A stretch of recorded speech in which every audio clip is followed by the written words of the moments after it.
appointment? So moved. Second. Moved and seconded. All those in favor? Aye. Roll call? We're gonna have a roll call. Is, We're gonna have a roll call. point of order. Is that up for discussion? No, sir. No discussion? No. I would like to have a ruling on that. Yeah, but we've never had that discussion. Thing that comes before the board. We're gonna roll call. All those in favor? No. Rule the decision. Let's have the roll call. I second your motion to write the roll.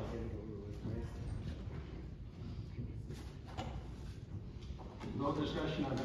You are a coward, Mr. Chairman. There's a motion on the floor to overrule your ruling. That's in order. It needs to be voted on. We've been through this before. No, sir. Yes. No. Yes.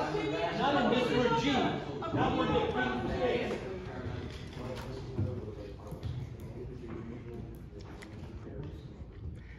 You can appeal.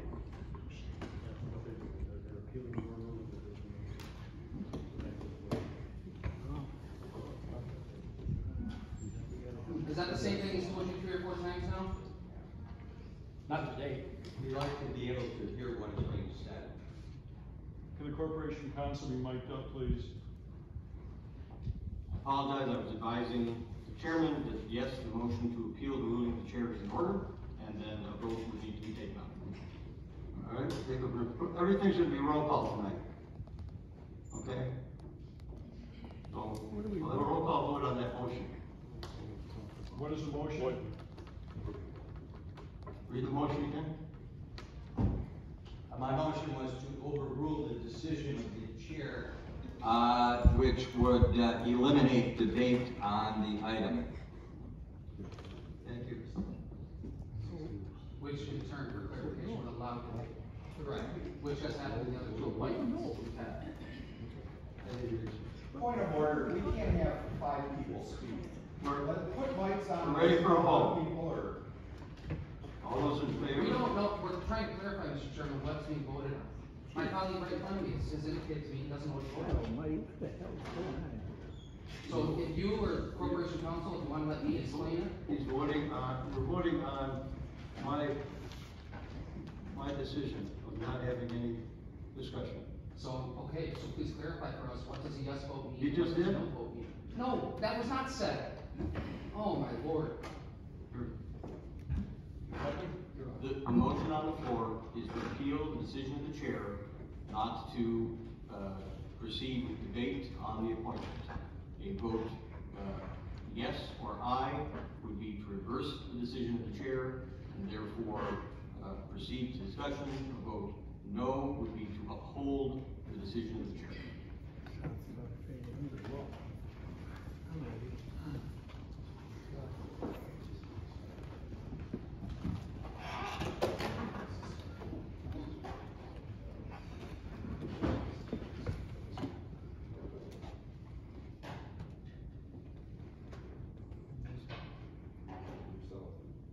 John?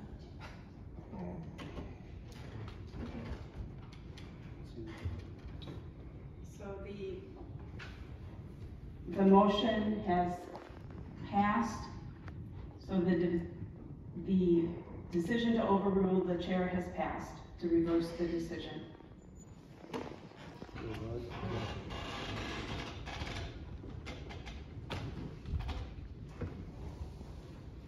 Any discussion?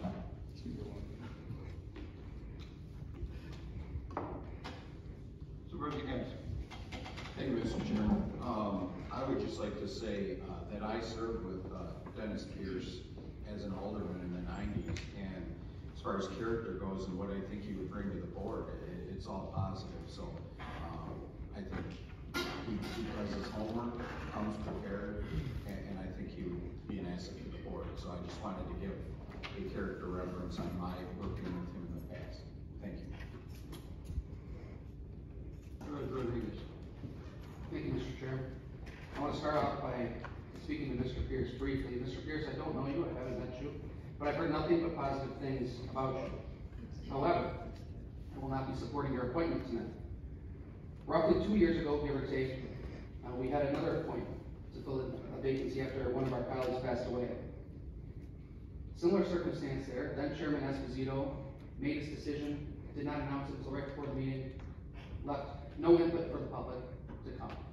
Residents of that district, unless they were here, didn't know who was being appointed, and therefore they had no voice in who was going to be representing them until the next election. I proposed an ordinance that didn't even get a motion. That ordinance would have required you, Mr. Chairman, to announce that appointment tonight, and at the following county board meeting, the vote to take place. The reason behind that was to, again, allow the people who live in that district to make comment. Do they like this individual? Do they not like? Do they think somebody else should be appointed? And so that they can reach out to the rest of us who were voting on that instead of them. Again, that didn't receive a motion. Then our colleague Supervisor Maurer was appointed to the board. Chairman Esposito had a change in heart and said he announced well ahead of time who he was picking, allowing for the public to have their input. This time, Mr. Chairman, you have decided to announce your pick quietly on Friday and subsequently have our PR team send out an email that you put in here as, at the very end of your release, you said you were picking him so that he could hit the ground running on the county board. And then you wanted to speak about the upcoming election, of which Mr. Pierce is a candidate. We should not be picking a candidate who's running for this office. If then Supervisor Sullivan had resigned in a matter of days after and which he did, this vacancy would stay vacant until the election. Was that done? Did he resign, a couple days early, knowing that this county board would get to appoint a successor, knowing that they would appoint the successor to that seat who's also running for that office, giving him the added bonus of the power of incumbency. And now yet again tonight, already tonight, we have seen you, Mr. Chairman, try to silence this board from having their say in who's filling this vacancy. So I'll be voting no, and I think everybody should be voting no. You had two applicants that were not running for this office. You could have picked one of them, but he didn't. He tried to play politics with this appointment, and that's shameful. That's all.